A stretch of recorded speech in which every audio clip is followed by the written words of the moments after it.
Hi, and welcome to another episode of the Beneple Podcast. I'm your host, Danielle Suchley, CEO of Blue Sky Thinking Group and founder of Beneple. And today I'm absolutely delighted to be joined here in the studio by Mona Ataya, founder and CEO of Mumzworld. Thank you for joining us. Thank you for having me. It's a pleasure. Okay, so I'm so excited about today's interview. We've got so much that I want to speak to you about. And actually, across the Beneple community, we've been inundated with questions around, okay, what about this and what's Mona's opinion on that? So we've got lots to get through.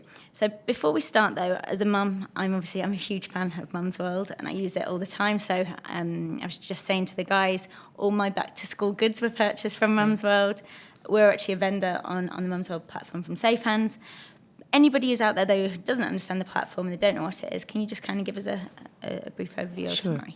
So Mumzworld is the leading e-commerce vertical for all things mother, baby, and child in the Arab world. Our objective is to give moms the widest reach or the widest access to products that she can search, compare, and buy, and get them delivered to her home or office seamlessly. So we today have just over 250,000 products on the website, which makes it the deepest catalog of baby and child products in the region. We offer an everyday low price guarantee, so we're always pricing at the lowest end of the spectrum. And if the moms find it cheaper in the market, we match that. We deliver in the UAE anywhere from same day to 3 days, and across the rest of the region in 5 days. We today have about 2.5 million mothers registered on our community. Wow, that's a huge community. Yes. Okay, so in terms of Mumzworld, and one of the questions of when Lisa was speaking to you, she said, where did it come from? So was the concept born out of months and months of kind of research and market research, or did it come from a place of being a mum who believed that they needed that solution?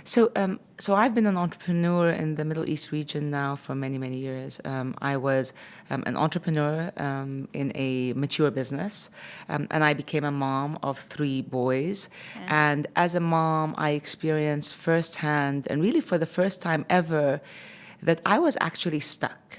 I had no idea what to buy, where to find it, how much to spend. Suddenly you have this responsibility of a child, and you want to be the best you can be because, it's a blessing.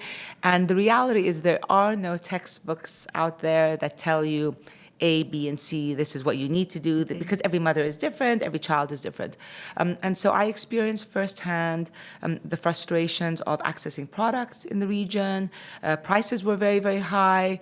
Information about the products was almost non-existent. So when you walk into a store, you ask the merchandiser, what's the difference between this stroller or that stroller? More often than not, they don't know. And then a community of other mothers where you can engage and share and understand that you're not alone didn't exist. So we set out really to solve these problems. We set out to give mothers access to the widest range at the best transparent everyday low prices, delivered to her seamlessly so she doesn't have to wander around the malls and figure out where she can find what she needs. And then equally important, allowing the mother to tap into a community of sharing, of engaging, where she can feel empowered that she's allowed to be the best mother she can be. Awesome. What an introduction to the platform. And it really is that. It has become that for, I know, myself, but a lot of my mum friends. It's the go-to place now, isn't it, in terms of the region. And I can't stress enough to people who haven't experienced having a child here about how difficult it was. So you'd hear these kind of brands that, particularly back in the UK, where it'd be like, oh, you need this pram, or you need this stroller, or you need this. And it was like, it wasn't existent in any of the stores, or that you really do focus on kind of brands that they're just not available. Yes.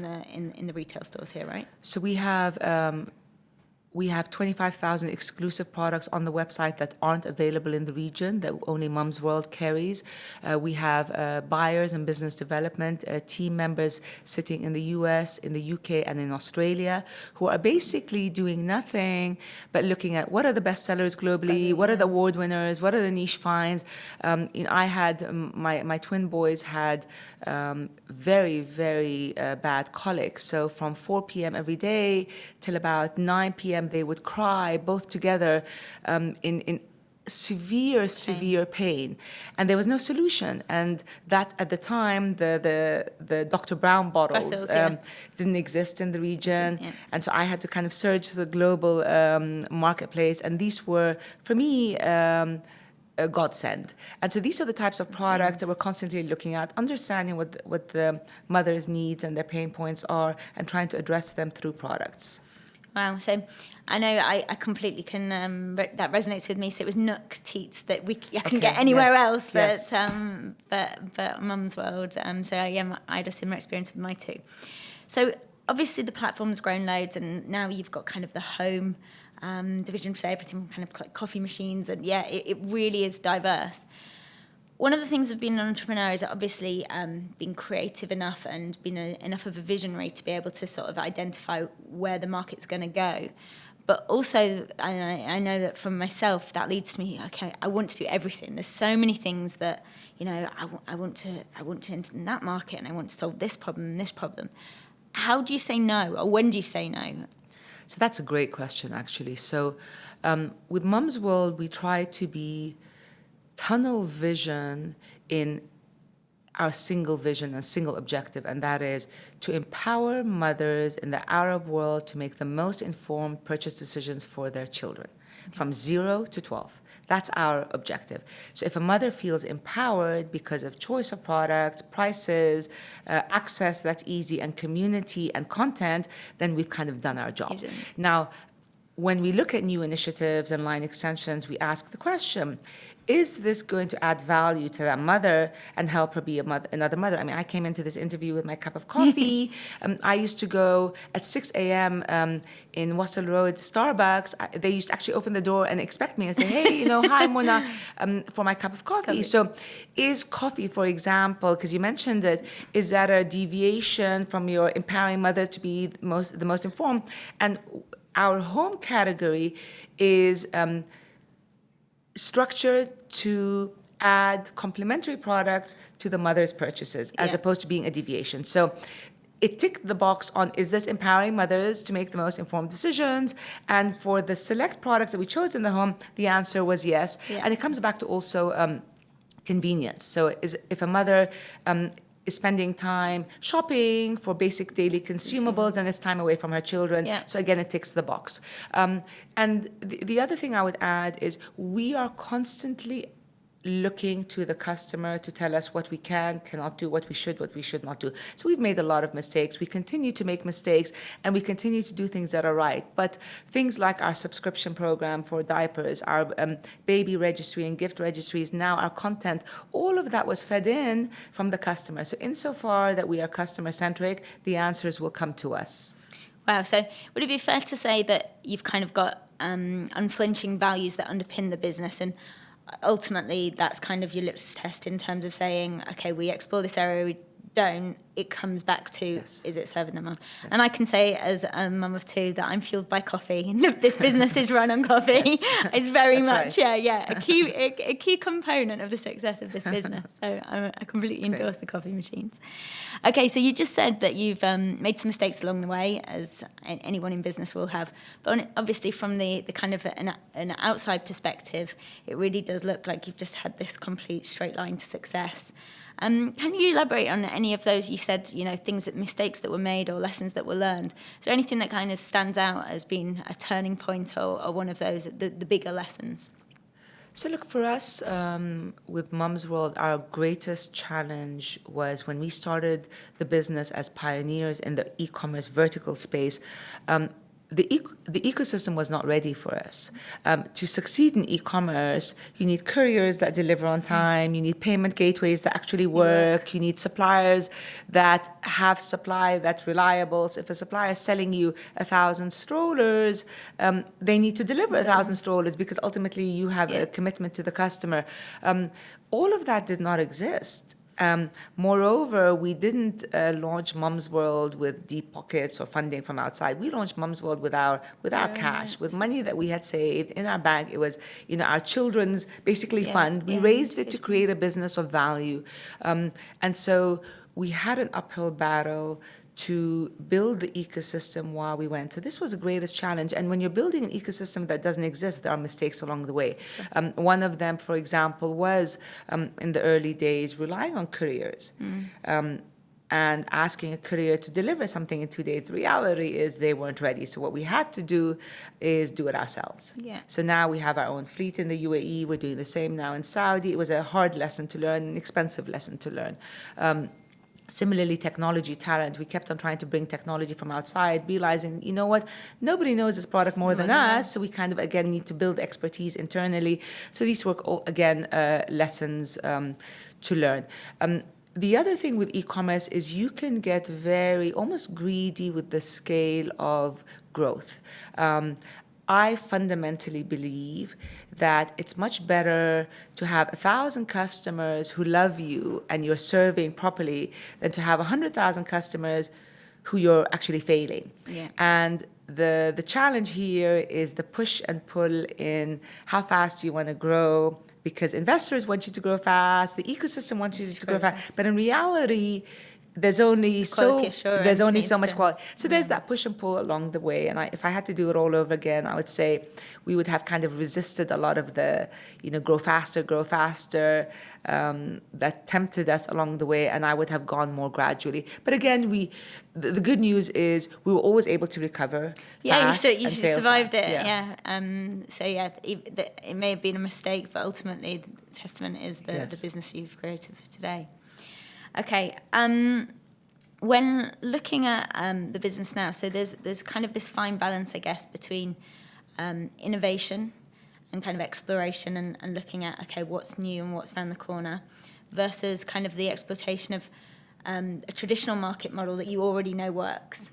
And have you got any kind of advice to people that I meet business owners all the time, and they can be the most innovative, creative, they have these insane plans, and actually a lot of them, the technology behind these plans, but it's so untested, the market maybe not ready for it, and ultimately you see that business fail.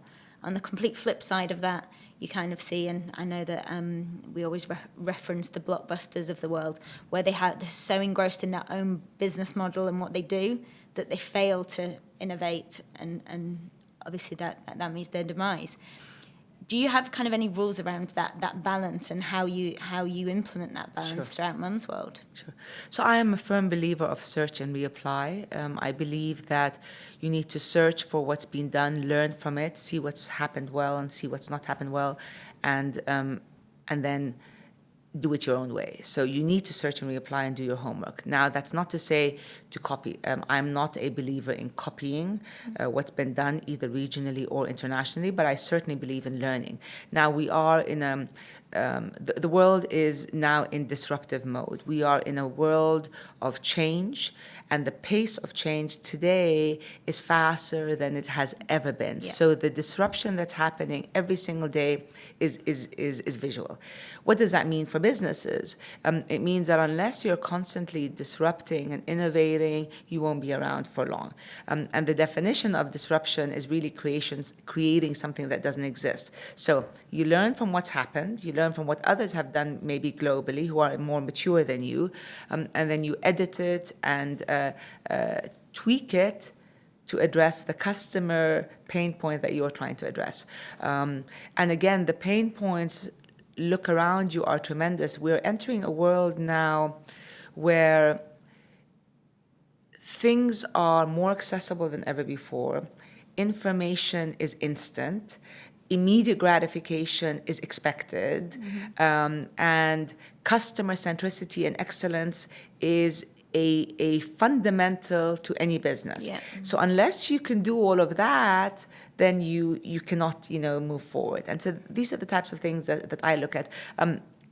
We have as our core value in the organization disruption and innovation as our core DNA. We believe in executing fast and failing fast. So execute, learn, do it again, or do something different, as opposed to being more methodical in the way you approach things. I can definitely identify from our businesses in terms of that failing fast, how committed you are to kind of a great idea. So it may be that years ago, we would have launched a new feature on one of our apps, or we would have had a new business segment. And it actually, we would get behind it so heavily, and, you know, we'd financially invest into it, and we would build it out. And then we started to learn that actually you've really got to test it. So there should really be no commitment until ultimately the big boss says yes, which is your customers, right? Yeah. It's your clients and customers. Until they say, yeah, we approve that this is a great idea, really nothing should be done with that. But you can constantly iterate. I mean, so we launch projects into the market very, very fast. I would say they'd be 20% ready. And we'd learn and we would iterate as opposed to waiting for maybe competition to come out first or for the market to change. Because you don't want to, you know, keep on. Projects can always be optimized. Yeah. The reality, again, in a disruptive world, what's true today is different tomorrow. I'll give you an example. We launched our subscription program about 8 months ago. A month later, we binned it and we relaunched it, and now we're coming out with completely new features. Why? Because the customer has changed. Yeah. Her expectations have changed, and the ecosystem has changed. That's the DNA of the world we live in today, and we just need to be malleable and fluid and agile enough to work in that method. There's a lot in the moment around, it used to be that IQ was like the buzz, it was about someone's intelligence, and then that kind of changed to EQ, and Yes. it was how you interact with people. And now, and I'm a firm believer that it's kind of AQ, so your adaptability quotient rather than anything else. Do you think that's more true in this market than 100%. Any other market? Adaptability is fundamental. People is fundamental.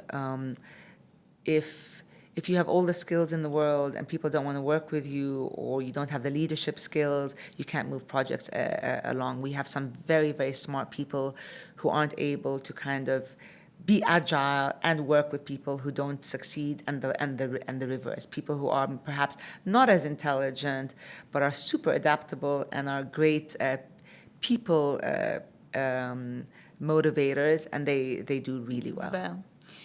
And one of the questions that kind of was asked over and over again, so when we were speaking around this podcast today, was what has changed in terms of your hiring process? So I hear from business owners all the time that finding the right talent in this market is really, really difficult, and the alignment of expectation versus the deliverables, again, can be really a real struggle.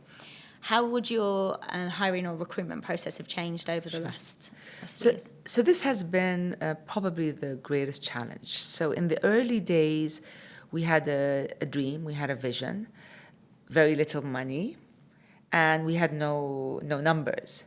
So we needed to hire people who didn't have the skills, because we needed to teach them, who didn't have the skills, but because we were creating something from scratch in an ecosystem that was underdeveloped, these people needed to work longer hours than they've ever worked, get paid probably less than they were paid before, and have expectations that were tremendous, and be working towards a vision that they couldn't see.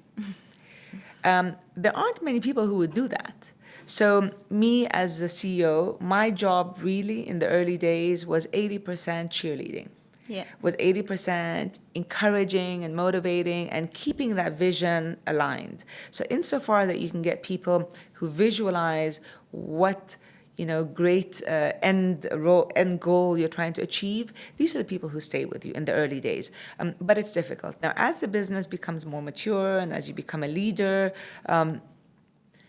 building skills also becomes a challenge, or finding skills in e-commerce is a challenge. So what we do is we have a succession plan internally where people are trained, but at the same time, it's a challenge. It's a challenge. And I think agility is a greater, it's a mindset that in this part of the world has been difficult to find, because if you get people who are consultants or come from the traditional FMCG companies, they're used to very methodical, hierarchical, structural ways of working, and then you throw them into this agile environment where there's a lot of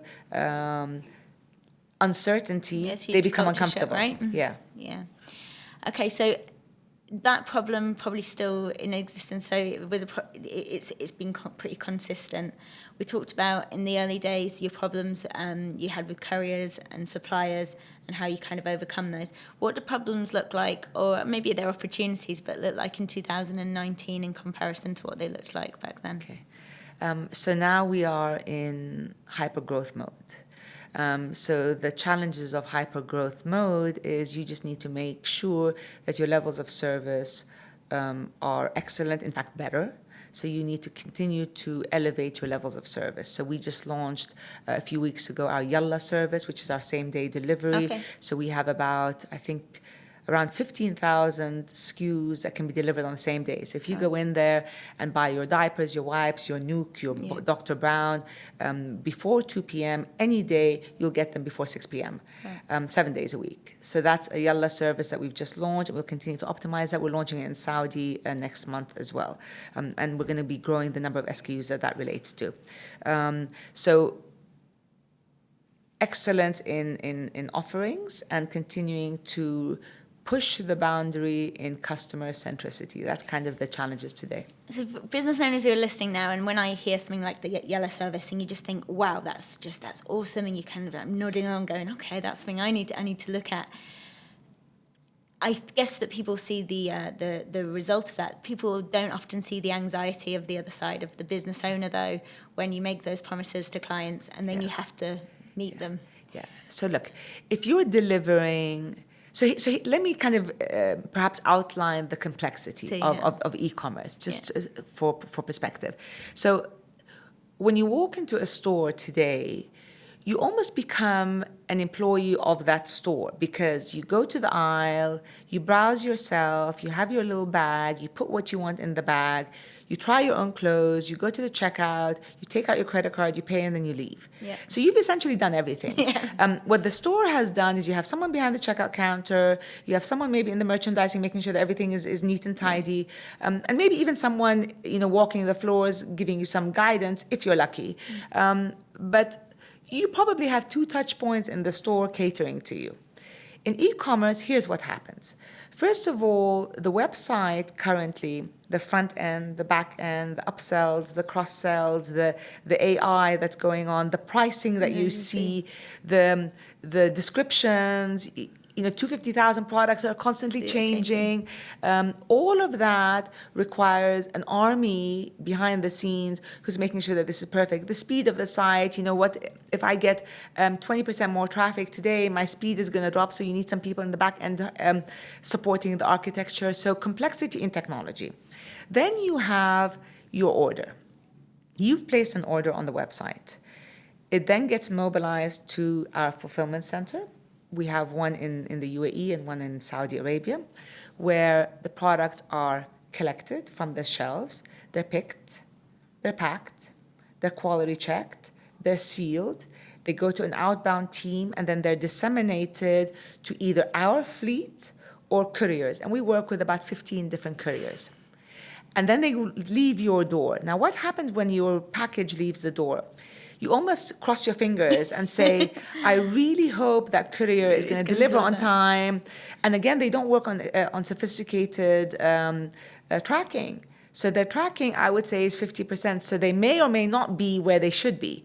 And then the cash on delivery element. So that the touch points are 26. So with every one order that you place on an e-commerce site, there are 26 touch points that can go wrong. If the picker's having a bad day, if the packer sealed it wrong, if the courier took a wrong detour, all of that can impact. Now, the Yalla service takes this level of complexity of 26 touch points and multiplies it by 10.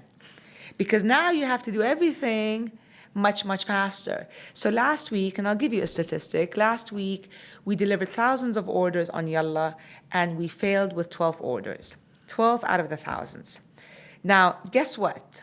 The thousands that went well, the customers are happy, but the 12 that did not go well, they're a disaster, because it takes one person to come onto Google and say, I had a Yalla and it failed, and you're the unlucky person. I mean, I had a Yalla service last week. I was one of the 12, ironically enough. They did not read that label. And it's a good thing that I was one. But again, the exceptions happen. Yeah. Now, the challenge of today is how do you take a giant player that's moving thousands and thousands of SKUs every hour and minimize these exceptions, Yeah. and then ultimately remove these exceptions?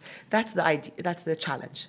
And can they ever be removed? So I will often have kind of some thinking time around the fact that, human error means that I make mistakes on a daily, hourly basis at times. Everyone does. And so can you ever eradicate any error? And in terms of as a business owner, how do you cope with that stress and that mindset where, as you just said, there was 12 orders went wrong, the rest of them went right. But where do you kind of, how do you make sure that you're not going home at night absolutely, panicked around those 12 rather than celebrating the rest of them? And how does that filter down into corporate culture as well? So look, I think managing expectations of the customers and of the team and of shareholders is very, very important. I think what's very important and what businesses have to do more of, and I think we have to also do a lot more of, is really making it transparent to the customer why we do what we do. What is our motivator? So if I do fail in that Yalla delivery, or if I do fail in the stock, which, was out of my control, or whatever it is, insofar that the customer recognizes that her service level and her satisfaction is really my priority, and it's not a fluffy, writing on the wall. It really is the DNA of the organization. Insofar that the customer knows it and believes it, and that these service exceptions are exceptions, not the rule, then you're okay. But oftentimes customers will be disgruntled and will be very vocal. And today in the world of social media, you could say whatever you want, whenever you want, and it could be, one exception that could really taint an organization. But that's the world we have to live in. We have to manage that. Okay, so last question, because I realise we're probably running out of time, and I can honestly do another four episodes, I'm sure, in terms of the questions still left to ask. But we talked there about those different touch points, so the 26 touch points, and that's multiplied by 10 if it was the Yalla service. When one of those chains, they do break, there is a real, depending on the culture of the business, there could be a real, okay, it's that person's fault, and a very much not my problem. And of course, whichever one of the 26 where the chain broke, ultimately the client or the customer is not happy at the end of it, regardless of whose fault it was. How do you instill that team mentality and that, okay, we're all working for the same goal, and how do you make sure that you're not fostering an environment by if I mess up? Sure. So that's a great question. And look, it's a work in progress. We try to hire people who work with accountability, with ownership, and who are aligned with the end goal. We get it right many times. We don't get it right many times. Now, the reality is, look, you could train skills. You cannot train accountability. You can't. So even in team environments where everyone's working towards a common goal, if a person does not feel accountable, if a person is naturally inclined to make excuses or to say it's not my fault or my numbers are down because of A, B, C, that's not the right person for our culture. And I'll give you just one quick example. And they say CEOs try to hire people like them. They don't try to hire people like them. I think inadvertently they gravitate to people, perhaps, and that's not always good, by the way, because you need the diversity. But I'll give you just one example. In college, I had an exam paper that was due on a particular day, at the end of the week, and that morning I woke up very, very, very ill. I actually couldn't get out of bed, and I was panicked because I had that paper that was due then. Now, in the real world, you're sick, you can't submit a paper, that's okay. So if I had gone in on the Monday morning and submitted the paper, 99.9% the professor would have said, that's fine. But for me, in my particular DNA, that wasn't fine. So what I did is I pulled myself out of bed, I got onto a Greyhound bus in the US, drove for about 4.5 hours to where my professor lived out in the outskirts because he commuted to the university. 4.5 hours in that Greyhound bus, rolled out of it, walked to his home, submitted my paper, and then went back. And he was actually surprised to see me. And I said, but I've made a commitment to you. I made a commitment that the paper will be with you today. So breaking a promise or breaking a commitment, I'm accountable to it. So I didn't want to come to you on Monday and say, oh, by the way, I didn't give it to you because of X, Y, and Z, regardless. So in today's world of disruption, committing to a customer and making a promise cannot be broken. Yeah.